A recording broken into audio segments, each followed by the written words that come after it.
Hello दोस्तों, स्वागत है आपका अपने यूट्यूब चैनल पर। तो आज हम लेकर आए हैं राज्यपाल का टॉपिक, जो कि मोस्ट इम्पोर्टेंट टॉपिक है। ये बहुत से एग्ज़ाम में क्वेश्चन आते हैं, रिपीटेड क्वेश्चंस हैं। बिल्कुल इन क्वेश्चनों के अलावा राज्यपाल में से आपके कोई भी अलग से कोई क्वेश्चन नहीं आ सकता, ठीक है। तो राजस्थान से हैं जो भी, जिनका भी बीएड का या पीटीएट का जो भी पेपर है, बीएसटीसी का, उन सभी के लिए बहुत मोस्ट इम्पोर्टेंट होने वाली है ये वीडियो, ठीक है। सिर्फ राज्यपाल का ये टॉपिक आप पढ़ लोगे तो आपको दोबारा राज्यपाल पढ़ने की ज़रूरत नहीं है। तो चलिए अपने वीडियो को स्टार्ट करते हैं। देखो, सबसे पहला ये अनुच्छेद हैं, ये 153, ये 154, ये अनुच्छेद हैं। तो इसके बारे में आपको एक बात बता दूं कि अनुच्छेद 153 से लेकर और 158 तक, ये जो 6 टॉपिक प्लस 6 यानी कि 6 टॉपिक, ये बहुत अनुच्छेद देखो कंटिन्यू कैसे याद करने। सबसे पहले देखो, प्रत्येक राज्य के लिए एक राज्यपाल होगा। अनुच्छेद 153 में कहता है, और ये 7वां संविधान संशोधन 1956 के अंतर्गत बना था, ठीक है। फिर ये कहा गया कि भाई राज्यपाल तो बना देंगे, पर राज्यपाल का काम क्या होगा। तो राज्यपाल का काम ये होगा कि जो कार्यपालिका की शक्ति होगी वो राज्यपाल में निहित होगी, ठीक है। उसको उसका काम भी सौंप दिया गया अनुच्छेद 154 में। अब अनुच्छेद 155 में अब उसने कहा कि भाई चलो, उसको कार्यपालिका का काम तो सौंप दिया गया, पर उसकी नियुक्ति कौन करेगा, उसकी नियुक्ति कैसे होगी, किस प्रकार होगी, कौन करेगा। तो उसकी नियुक्ति 155 अनुच्छेद भारत के राष्ट्रपति द्वारा नियुक्ति की जाएगी उसकी, ठीक है। फिर ठीक है, भारत के राष्ट्रपति नियुक्ति करेंगे, तो उसके बाद में ये बताओ वो कितने साल के लिए नियुक्त रहेगा, कितने साल के लिए वो बनेगा। तो ये अनुच्छेद 156 में है, ठीक है। और जैसे राज्यपाल की अहर्ताएँ क्या हैं, यानी कि 157 में है राज्यपाल की अहर्ताएँ, पात्रता क्या हैं, ठीक है। जैसे भारत का नागरिक होना जरूरी है, 35 वर्ष आयु सीमा। फिर 158 में राज्यपाल पद के लिए शर्तें भी है।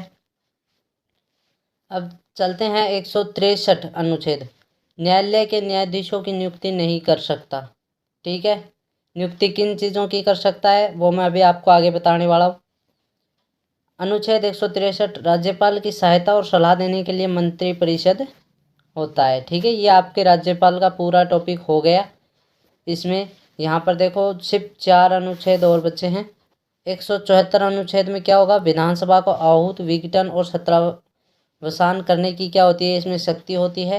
176 में राज्यपाल के विशेष अभिभाषण से संबंधित है। 213 अनुच्छेद की बात करें तो राज्यपाल को अध्यादेश जारी करने का अधिकार है।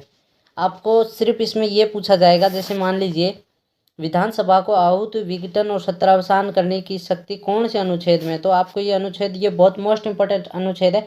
इनके अलावा आपको एक भी प्रश्न नहीं मिलेंगे, आप चाहे पिछले किसी भी क्वेश्चन पेपर को उठा के देख लेना, बिल्कुल राज्यपाल से संबंधित जो भी प्रश्न आए हुए वो सभी इसी में से होंगे, ठीक है। कोई अलग प्रश्न नहीं होंगे, ध्यान रखना। फिर ये देखो, राज्यपाल को अध्यादेश जारी करने का अधिकार है, वो 6 सप्ताह तक जारी रहेगा। ये भी पूछा जाता है कि राज्यपाल यदि अध्यादेश जारी करता है तो वो कितने सप्ताह तक जारी रह सकता है, ठीक है। तो ये 6 सप्ताह तक। 333 अनुच्छेद, ये देखो 333 अनुच्छेद जो अलग है वो संख्या ही अलग दिख रही है। तो इसमें विधानसभा में एग्लो समुदाय के जो सदस्यों को नियुक्त करने का अधिकार है। फिर आपातकाल की बात करें तो 356, यानी कि आपातकाल लागू होने पर राज्य का शासन राज्यपाल ही चलाता है। आपातकाल कब लागू होता है, जब मान लीजिए राजस्थान जैसे भी कोई भी स्टेट है, उसका यदि शासन संविधान के अनुसार नहीं चलता है ना, तो आपातकाल लगाया जाता है। और वो कौन लगाता है, राष्ट्रपति। लेकिन उस समय फिर जब मुख्यमंत्री मतलब संवैधानिक तरीके से शासन नहीं चला रहा है, तो आपातकाल फिर वो जो शासन होगा वो राज्यपाल के हाथ में होगा, ठीक है। ये तो थे आपके मोस्ट इम्पोर्टेंट अनुच्छेद, ठीक है।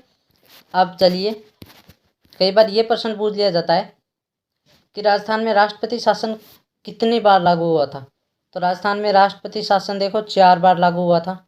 सबसे लंबा शासनकाल कौन सा रहा था, चौथा शासनकाल, ठीक है, राष्ट्रपति शासन। और सबसे छोटा कौन सा रहा था, पहला।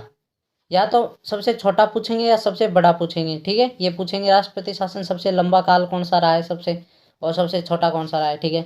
या फिर ये पूछेंगे कि जो राष्ट्रपति शासन था, चौथा राष्ट्रपति शासन लगा था, उसमें मुख्यमंत्री कौन था, तो भैरव सिंह शेखावत थे। तीसरे में कौन थे, भैरव सिंह शेखावत थे। पहले में कौन थे? मोहनलाल सुखाड़िया थे। ठीक है, इनके बारे में तो नहीं पूछा जाएगा, राज्यपाल के बारे में सिर्फ आपको मुख्यमंत्री के बारे में पूछा जाएगा कि पहला राष्ट्रपति शासन लगा था तो उस समय मुख्यमंत्री कौन थे? तो मोहनलाल सुखाड़िया थे। दूसरा राष्ट्रपति शासन काल लगा था तो उस समय मुख्यमंत्री कौन थे? हरिदेव जोशी थे। ठीक है, इस प्रकार आपको ये प्रश्न है, और ये आप यदि राज्यपाल याद करना चाहो तो याद कर लेना। वैसे राज्यपाल इतनी मोस्ट इंपॉर्टेंट इसमें तो है नहीं कि राज्यपाल के बारे में पूछा जाएगा, इसमें ये पूछा जाएगा बस राष्ट्रपति शासन में सबसे लंबा काल कौन सा है, सबसे छोटा कौन सा है, और उस समय मुख्यमंत्री कौन थे। ठीक है, यही पूछे जाएंगे, तो ये आप देख लेना इसमें। अब देखो, राजस्थान में जो राज्यपाल कार्यकाल के दौरान निधन हुआ था, ये प्रश्न भी आता है कि राज्यकाल जो कार्यकाल है उसके दौरान निधन हुए थे, तो उन किन का निधन हुआ था? देखो, सबसे पहले श्रीमती प्रभाराव, SK सिंह, निर्मल चंद जैन और दरबारा सिंह। ठीक है, ये बहुत मोस्ट इंपॉर्टेंट प्रश्न है, आप पिछले पेपर उठा के देख लेना, उनमें ये प्रश्न आए हुए हैं। राज्यपाल कार्यकाल पूर्ण होने से पूर्व त्याग पत्र। ठीक है, यानी कि राजस्थान में जो राज्यपाल का कार्यकाल था वो पूर्ण होने से पूर्व ही इन्होंने त्याग पत्र दे दिया।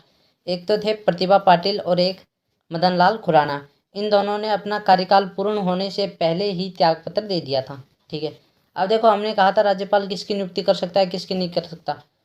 ठीक है, उसमें देखो आपके जो अनुच्छेद था 161 अनुच्छेद था, इसमें राज्यपाल न्यायाधीशों की नियुक्ति नहीं कर सकता। तो इसमें आपको सिर्फ ये किस किस की नियुक्ति कर सकता है? देखो, राज्य महाधिवक्ता की नियुक्ति कर सकता है, RPSC के सदस्य के अध्यक्ष की भी, और सदस्य यानी कि अध्यक्ष और सदस्य दोनों की नियुक्ति कर सकता है। ठीक है, राज्य निर्वाचन आयुक्त के अध्यक्ष की नियुक्ति करता है, राज्य वित्त आयोग के अध्यक्ष की भी नियुक्ति करता है।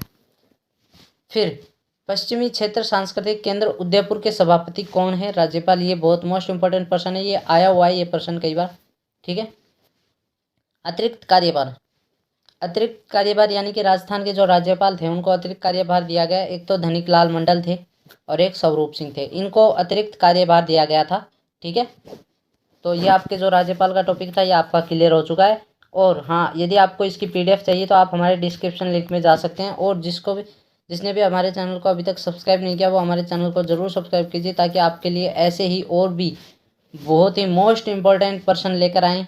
ठीक है, ये बिल्कुल मोस्ट इंपॉर्टेंट प्रश्न थे, आप ये पढ़ के, इनके अलावा आपके एग्जाम में और अलग से आ ही नहीं सकता राज्यपाल का कोई प्रश्न। ठीक है, अब के लिए धन्यवाद, मिलते हैं अब अपनी नेक्स्ट वीडियो में।